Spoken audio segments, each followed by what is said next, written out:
right, I will call the meeting to order. Okay, Greg is calling me. For this September 15th. I have an announcement, board meeting Thursday at noon on Zoom. And I'll give you more update later, and a reminder. What time? At noon. Noon?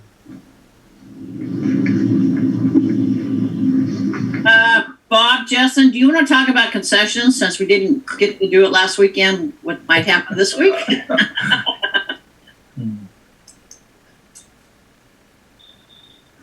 Unmute yourself. Can you hear me now? Yes. I was kind of hoping Lloyd would be on here, so Hey, I suggested he just roll the schedule over from last week that he had made out for this week, and I don't know if he did that or not, so. He's on. He's on. Lloyd? I lost you now. No, we can hear you. We're just talking about the schedule for this week, or did you redo everything, or did you try to keep the schedule the same from last week that we canceled? Cause you took all the names I had. Saturday I'm all right. Friday I'm hurting for people for Friday. And Lloyd, it's Marilyn. Yeah. Steve and I can do 10 to 1. You just called me. Yeah. I need a cashier. 10 to 1. Can you be a cashier? Yes. Okay. And Steve can help. All right. You have me down? Sharon? Sharon? You have me down? Yeah. All right. What time you got available? 1 to 3:30 and 3:30 to 6. I still need a cashier at 3:30 to 6 yet. What day? Friday. I'll do 3:30 to 6. I'll probably do the 3:30. What time do you have me down for, Lloyd, on Friday? I got you in the morning. Okay. Lloyd, I can come out on Friday. I don't know if I'm called. Well, hell, you do the. Saturday, Al can do 3:30.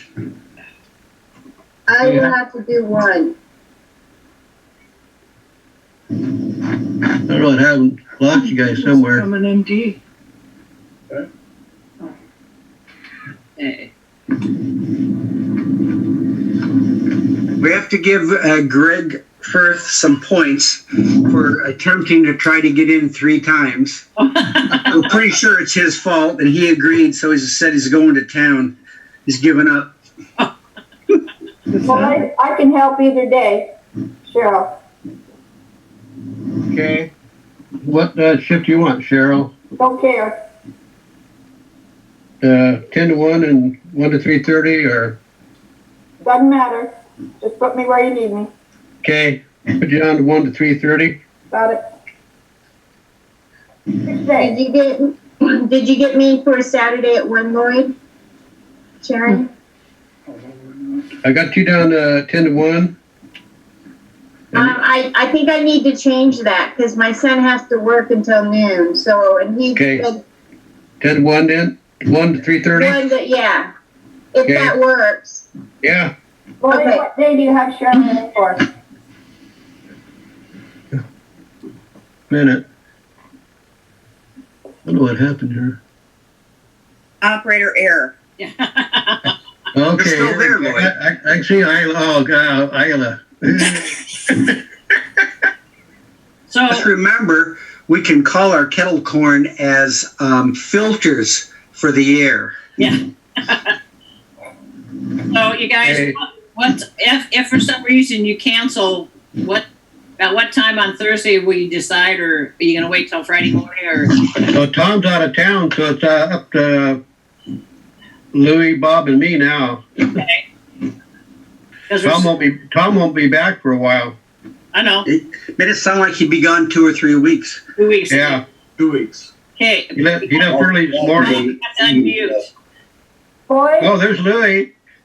Lloyd, what day did you put Cheryl on?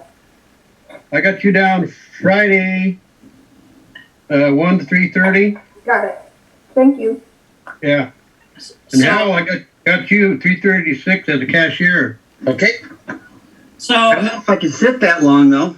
you three, when will you decide if you're gonna might cancel Friday? Because sounds like the smoke might still be around. I know I'm getting a lot of people who don't want to do it because of the smoke and everything like that. Been Well- calling and a lot of Won't people. the rain help with that? Not a whole lot they're talking about. So Yeah, they're saying it's not gonna bring in. right now we're it's still hazardous. So I mean we haven't gone down. We go down a little bit, then we're right back up into hazard. So Right. I'd say if Friday afternoon it's looking like it's clearing some, then maybe we wait until Saturday morning. yeah, If it's still bad Friday night, I doubt that it'd be that clear by Saturday morning. Thursday, yeah. or Thursday night. If it's still bad Thursday night, I don't think it'll probably clear out. But if it's clearing out, then it looks like there might be hope, then call it in the morning. I don't know. Well, I think Gonna that be that's it's just to look on the news, and if they say we're still having, and if you can see the smoke out there, I would say we're not. Yeah. I think we should wait till Thursday night, Okay. decide on Friday. Okay. If Yeah. a lot of rain Thursday, it could improve drastically. Maybe. Okay. Lloyd, you could probably ask Cindy to do an all club email and let people know what's going on. That would cut down on your phone calls. Yeah. I Yep. could do it. So If people that And are let everybody scheduled. watch their email. Rain, it causes more smoke. So, all right. So you need if you want to work Friday or Saturday, get a hold of Lloyd and let him know, and he'll let us know. Saturday, I'm pretty well. Guys, Friday, I'm scrambling for right now. Okay. Lloyd, what else do you need for Friday? Missed it. Hey, I need another person from 3:30 to 6. you see there's us. Well, I can do it if nobody else wants to step up to it. Okay. Got mark it down 3:30 to 6 then. Okay. Calendar. Hey, Doug, did that guy call you? Buck Allen? Buck Allen, yes, he tried to join Lions. He wanted to pay 3 pesos.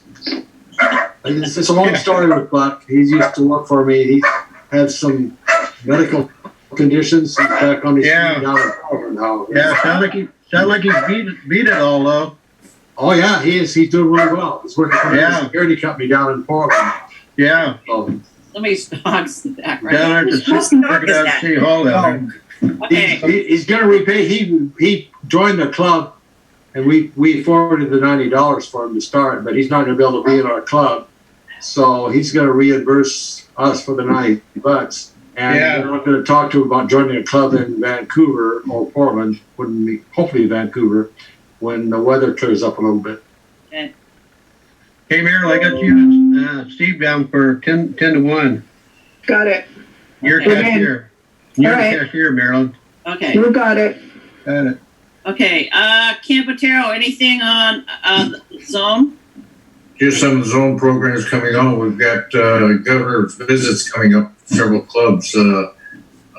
Cindy Pickett has posted it on our Roar about the 2 meetings that are coming up shortly. So if you're in tune to listen to the governor's comments on this Thursday, it's going to be live from Las Vegas. Join us. We're going to have a lot of fun. What time is that? 7 o'clock.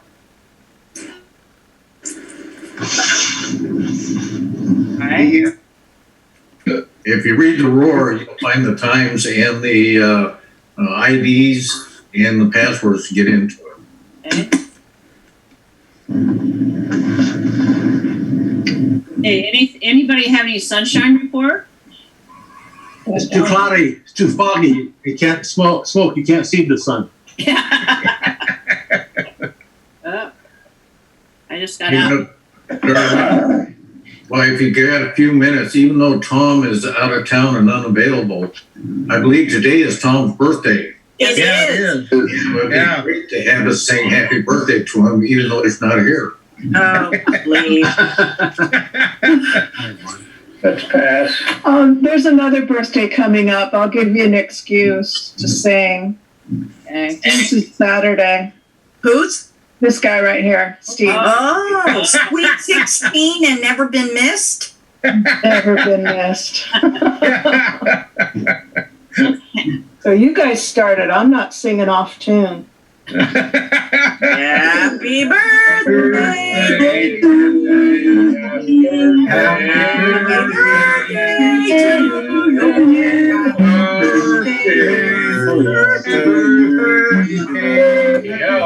Happy birthday, Steve.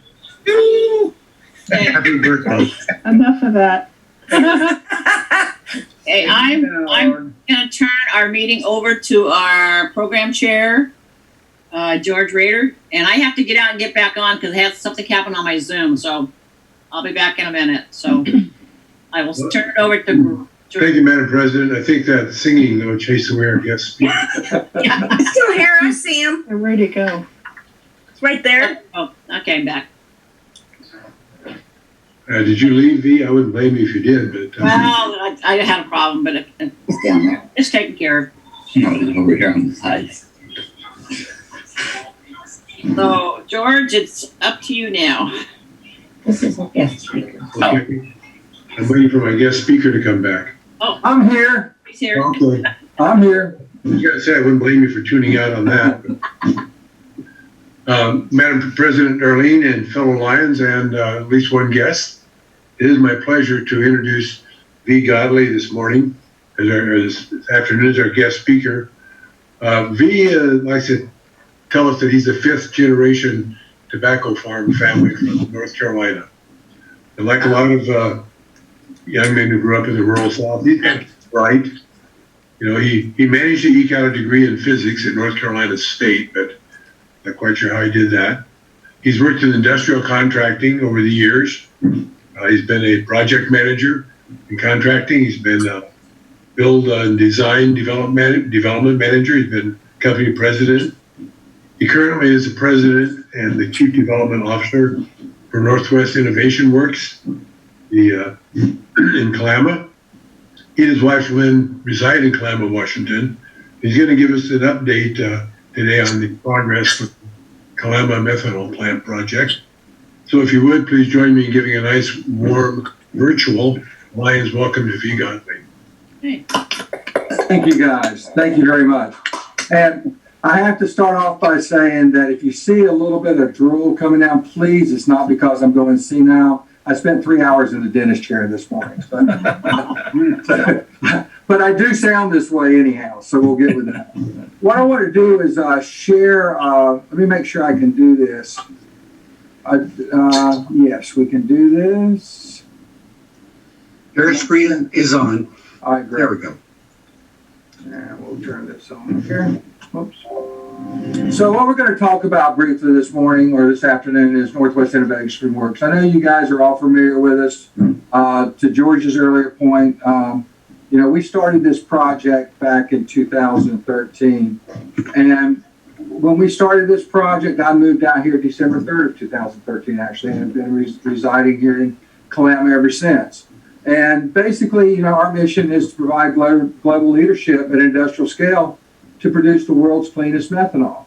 You know, it sounds like a lofty goal, and it is, because methanol is used all over the globe. It's used for everything to make synthetics, to key ingredient in most of the pharmaceuticals we use, to being an ingredient in formaldehyde for the wood fiber products. I mean, it just touches every aspect of our lives. You would not believe how many different things is in it, even in your paint.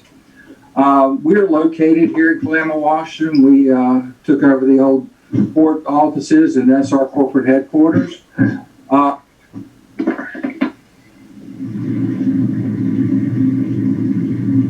Hello? Somebody muted me. Okay, I'm unmuted again. All right. So, you know, we started here, like I said, 6 years ago. We're moving, and we're looking at the northmost facility next to Skillscape at the Port of Kalama site. And we held an 80-year lease with the Port of Kalama for this project. Once we get this project sited, this project will create over 1,000 family wage jobs during the construction period. That's a 3-year or 36-month construction time. And we'll generate $30 to $40 million in tax revenues during operation. And under operation, we'll have about 200 employees working directly for us. And then we'll also have another 500 induced and indirect jobs associated with our project. You know, over the past 6 years, we've spent all this time in what we call project development, or working through all the various permits. There's about 17 different permits and biological opinions and the like from the federal, state, and county level regulatory agencies that have to be issued for us to even move forward to start hit what we call final investment decision to sanction the project to start building and then pull all the construction related permits. We have all of those permits now, but one has been in stay for the last 3 years, and that's the shorelines permit. We have the EIS, which is basically the environmental impact statement, or EIS, is the document that defines this project and is the public facing document. That was a little bit over 3,000 pages. That was issued in 2016. It was decided by the Shorelines Hearings Board that they wanted to see more information on global greenhouse gas emissions associated with our project. So the port and the county developed a supplement to the environmental impact statement, which was about 400 pages, and that was issued in 2018. Ecology then, and the county then reaffirmed the permits that had already been issued, and it went to Ecology for review. And Ecology said, well, we want to see more data. So they've taken the last 2 years developing another supplement to the supplement and have now issued that document. And the nice thing about this is in all 3 documents, it substantiates and proves that our project will displace dirtier operations globally and will be the cleanest solution globally for methanol.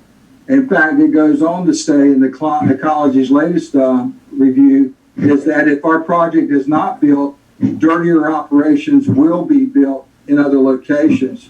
So by not allowing our project to be built, we are basically sanctioning dirtier activities that have global impact to greenhouse gas emissions or climate change. One thing I'm going to ask too, if you guys want to hold questions to the end, you know, I'm really flexible. If you guys have something I say and you want to talk about it, just speak up. This is kind of a timeline of where we are in the process. We started this, we actually formally started the permitting in April 8th. We got the lease, we hired consultants from all walks of life, focused on every aspect of any impact that could be from water to air to biologics to archaeological to seismic, anything that you can think of related to this project. We had global consultants working on this that are specialists in those fields. When we had our initial kickoff meeting, I had 40 leaders from 40 different consulting companies sitting in the room, all focused on a different task in order to make sure we provided a complete and comprehensive report around this project. In 16, that report was released. Again, like I said, we had a series of lawsuits. We had to go through things. We ended up where we are today, where the Washington State Department of Ecology has issued their new draft supplement to the supplement of the environmental impact statement, and that's now out for public comment.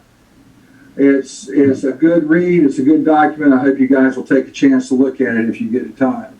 You know, a key takeaway to think about this, in the Ecology's report, which was a very conservative approach, they did things like saying, well, 40% could be used for fuel, even though none of our project or product will be in the fuels market. They said our product not going to the fuels market means others will, so they still applied that. Even with every conservative aspect that they could put on our project to look at, we still have a net benefit globally of 6 million tons of greenhouse gas emissions reduced. That's the equivalent of 2 times the number of GHGs the entire city of Seattle emits annually. Again, we're creating jobs, guys. You know, this is a manufacturing facility that takes a resource. and we actually produce a finished good here in Kalama, Washington. We take natural gas in, we convert, we don't burn the natural gas other than to fire a couple of boilers. We burn a very small part of it. But the balance of that natural gas is broken down back into its base molecules, carbon and hydrogen atoms.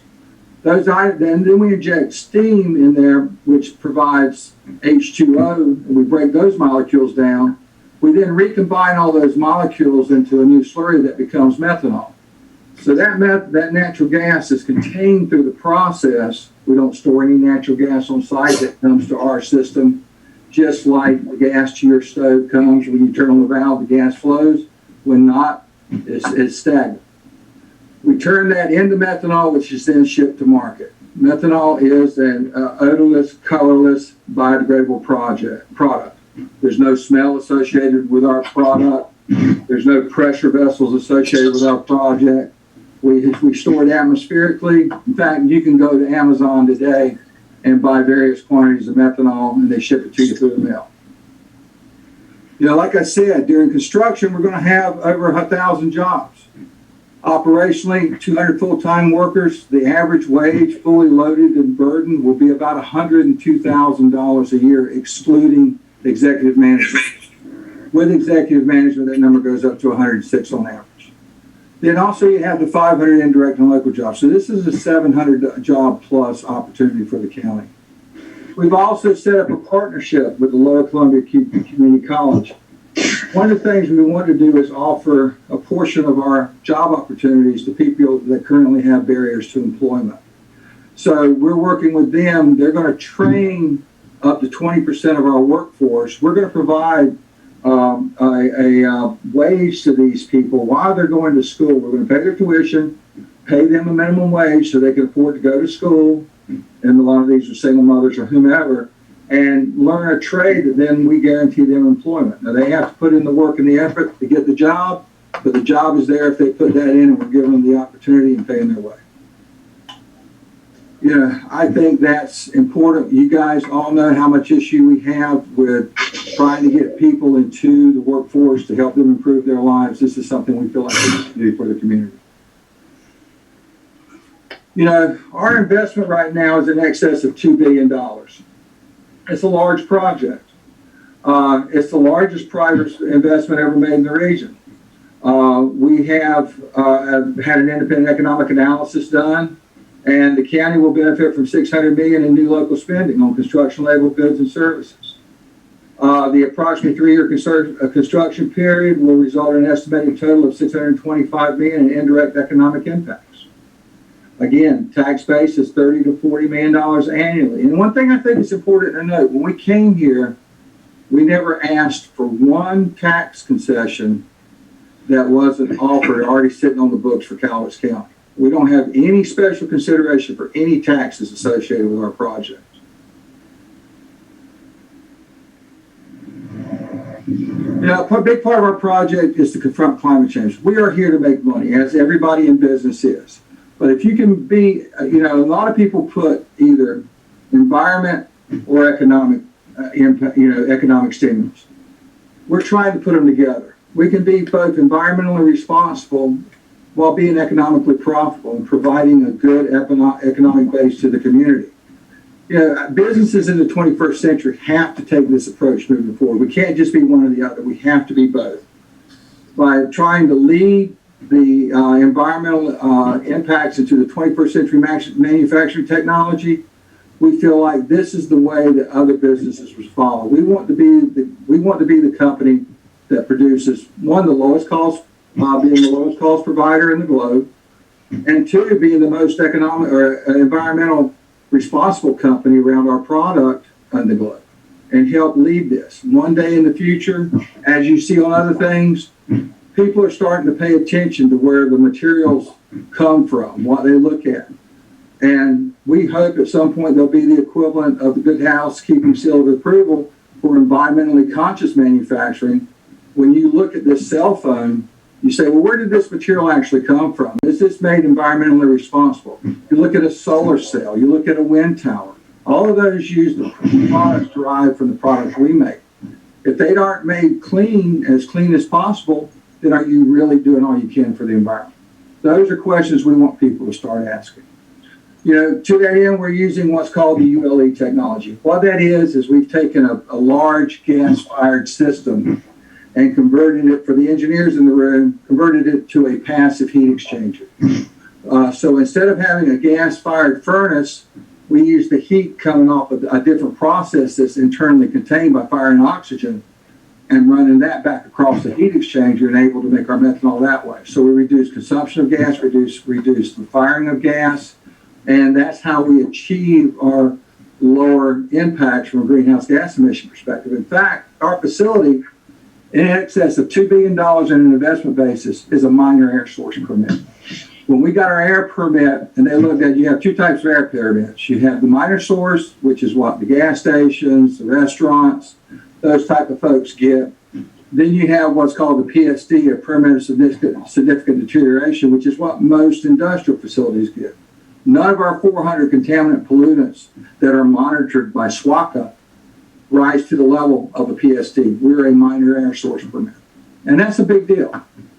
We're also doing something that's the first on the Columbia River. We're using a zero liquid discharge technology. That's very simply a big electric boiler that we take the wastewater stream off of our process, we run it through the ZLD, we pull out the contaminants and put that water right back into the process. What that means is we have no outfall to the river.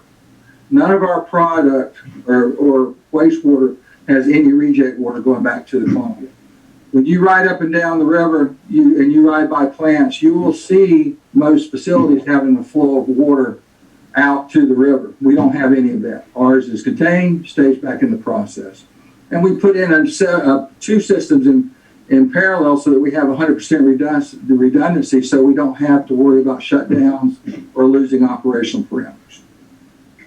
You know, I've touched highly or briefly the 6 million tons of greenhouse gas. That's a global reduction just by differences in processes. We still have emissions. We still have greenhouse gas emissions. Ecology finds that our plant has about 1 million tons of greenhouse gas emissions associated with our project. What we've committed to do is we've committed to mitigate 100% of those emissions. Those emissions consist of the direct emissions of the project plus all the indirect emissions. Indirect emissions are any gas leakage in the pipeline, power generation, people driving to work, boats going to market, equipment being delivered. Anything and everything, even how concrete, we've got that included. Anything and everything that has a greenhouse gas or a GHG emission associated with it is captured, and that's associated with our project is captured and will be mitigated for. And that's a significant commitment that goes well beyond anything the state's even contemplating right now from the Clean Air Initiative. So we're taking the lead on that. We're pushing that to 100%. So that will make our project net zero locally and at least 7 million tons globally of reduction. These are big numbers. Where we stand today, you know, our project we want to make methanol here in Kalama. We want to displace dirtier methanol currently made in China, and we want to do it in as clean and as well-built a process as we possibly can. Our report, the initial EIS, the port and the county supplemental EIS, and Department of Ecology supplement to the supplement of the EIS, all reach the same conclusion. We are a net benefit globally, and we are the cleanest producer locally. Our project will be built by local union workers. They're the best builders in the world. I come out of the building industry. I've got 35 plus years in siding and building things all over the globe. The people here can build projects as good as anywhere or better than most places in the country. You know, we will have local manufacturing. We will have a true end-use product that has a global commodity market looking for it with dedicated off-takers focused on the materials market. You know, it's a good opportunity for us to step into 21st century manufacturing and actually make a finished good and start displacing projects and products being produced in other parts of the world. Right now, our primary competitor is either Iran or Russia. If our project is not being built here, it will be built in Iran and it will be built in Russia. Russia's trying its damnedest to build as many methanol plants as they can because the global market needs methanol. Iran is doing the same thing. You know, I personally would prefer us to see our products being built here in the U.S. and shipped globally because we can still deliver to China cheaper than they can. You wouldn't believe it, but we can, and that makes a big difference. We can even produce our product and ship it to China and be more cost competitive than China can be producing their methanol from coal, delivering it in country. So, you know, that gives us a lot of drivers for success. One of the reasons I'm talking to you guys is obviously to update you on the project, and I'm hoping we'll have a pretty good Q&A after this. But also, right now we're in a public session. You know, we have set up a letsbuildthiswa.com website. The ecology's taking comments through October 2nd. There will be 3 public hearings, one on the 17th and 2 on the 22nd, that people can register for. If you guys are interested, you know, you can access the documents. We have our Let's Build This One gives you links to all those locations. And we would love to see comments. We would love to, you know, and I'm hoping everybody's supportive of the project. But regardless, you should be informed. You should read the project information provided by Ecology, and you should comment on that. You know, we are a multi-generational facility. This project will be here for 40 plus years. It'll surpass my lifetime. And we're hoping that we can, this is it. This is the last time that this will be reviewed in the public process. You know, it's been through all kinds of public processes over the years. People talk about deal fatigue. I tell you guys, I've been up and down this thing 3 to 4 times now. It's crazy. It is the most difficult location in the globe to site a project, but we're also the most thoroughly reviewed project in the globe as far as why this project should be built. So please go to our website. There's pre-filled comments there. You have links to access the virtual public hearings if you're interested in attending. It is virtual, so you know, it's another Zoom call just like this. So that kind of gives you an opportunity of where it's at, and you can see what's going on. Once this comment period closes, Ecology will issue the final, and that will probably take them about a month. And once that's done, then they'll make the final ruling on our existing final shorelines permit. And we anticipate this process to be complete before the end of the year. You know, barring litigation, that closes the regulatory process for us. And we're excited to move forward and build this thing. If we have our way and can get to it, we could be under construction by the end of next year. So, you know, that's a high-level overview. I want to thank you guys for taking the time to talk to me and listen to me. If you have questions, I would love to address them. I will forward, George has got a copy of this. He will forward this to you guys if you like. It's a PDF. If you want a copy of this little presentation, that's fine. We can make that happen. So with that, I'll open up the floor. George, did I take too much time or not enough? Perfect, I think. I did have a question sent to me via chat, which I'm going to pass on. V, what is the mechanism of the system by which we'll be offsetting our local greenhouse gas impact? There's a framework actually associated in the supplement to the Supplement of the Environmental Impact Statement that's issued by the Department of Ecology. It gives a high-level understanding. The physical activities are not yet defined. That's something that we in the Ecology will have to work on over the coming months.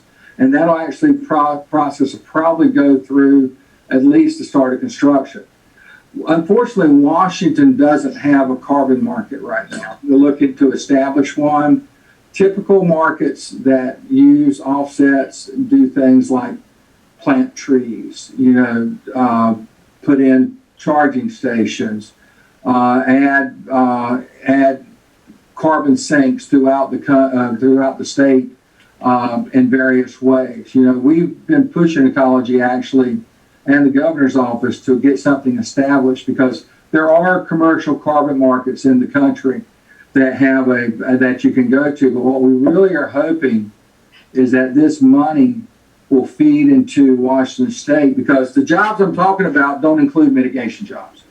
We're talking numbers, around where we're currently at on a mission basis, around $15 million a year in mitigation costs.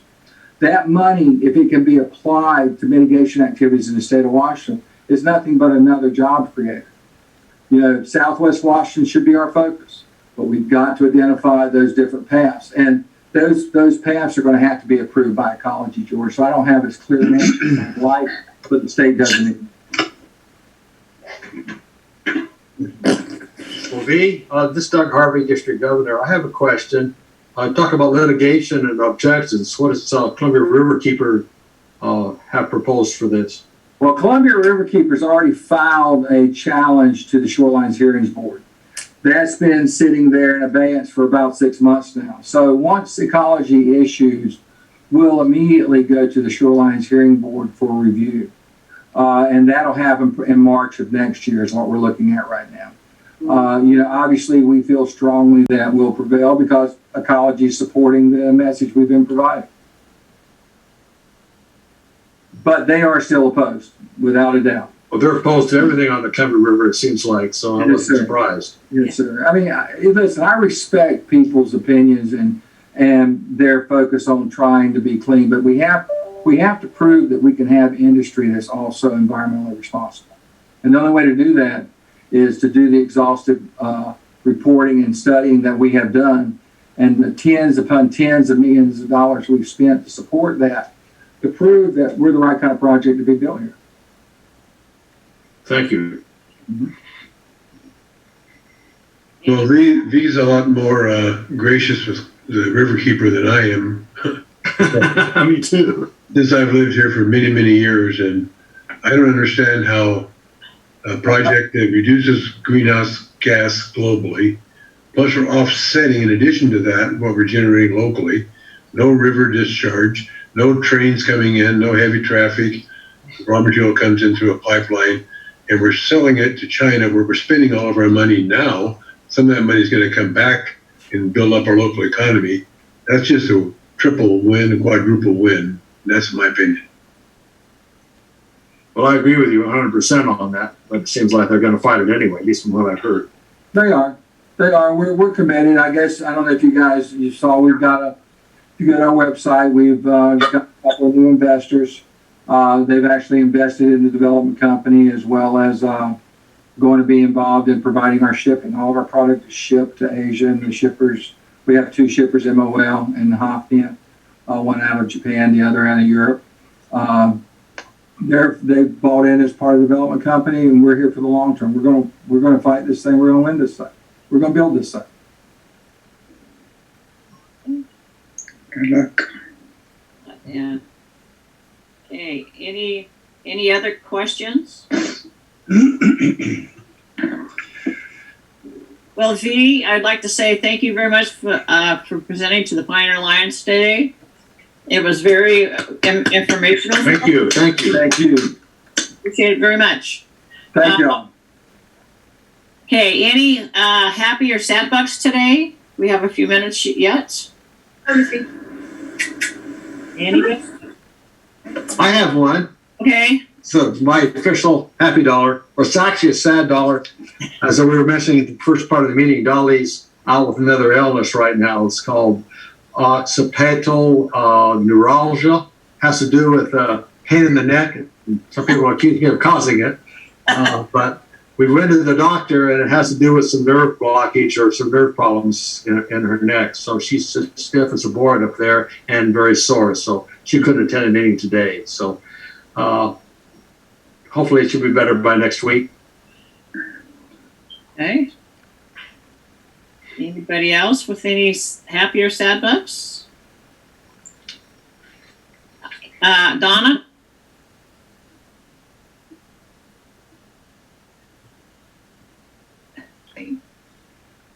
Can't hear you. My niece had passed away a couple of days ago. Oh, I'm sorry to hear that. Oh, said knees. Okay. Anybody else with any happy or sad bucks? Leroy? My son Logan, we took him up to Seattle. He's starting the senior year at Seattle Pacific. Although they're meeting online, they do have students on campus, and so he's up there. He'd rather be there than here, and I don't blame him. Yeah. That was smoky up there too. So. Yeah. Sharon? My sister lives in Lyons, Oregon, and her house was spared, and their business, for the most part, was spared. They had an outbuilding that was like one of those modular classrooms kind of things that they used for office space. So for the most part, they came out okay. Good. So that's a happy butt. Yeah. Well, my happy buck is for our daughter's son-in-law in Gaston, Oregon. Out their front door, they could watch the Hague Lake fire.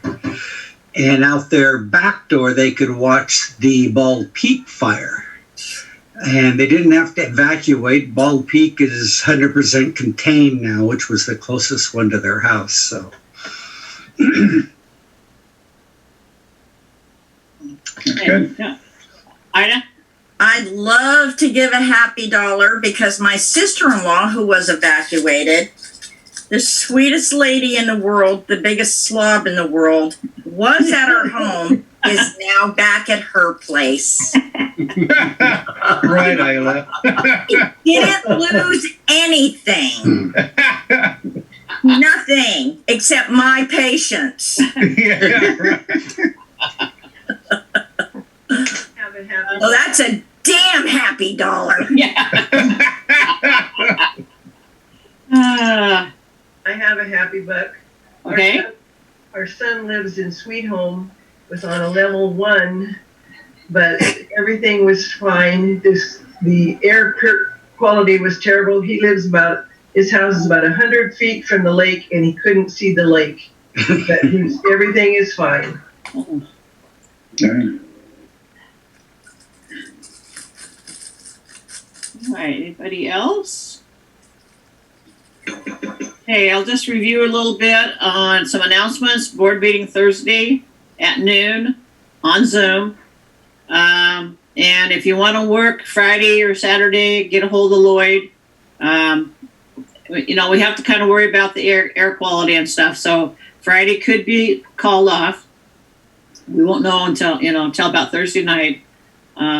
Hopefully the wind will come in and push everything to the east, but who knows? So I'm going to call this meeting then to an end, and you guys stay safe, and hopefully we will get rid of the smoke. Bye, everybody.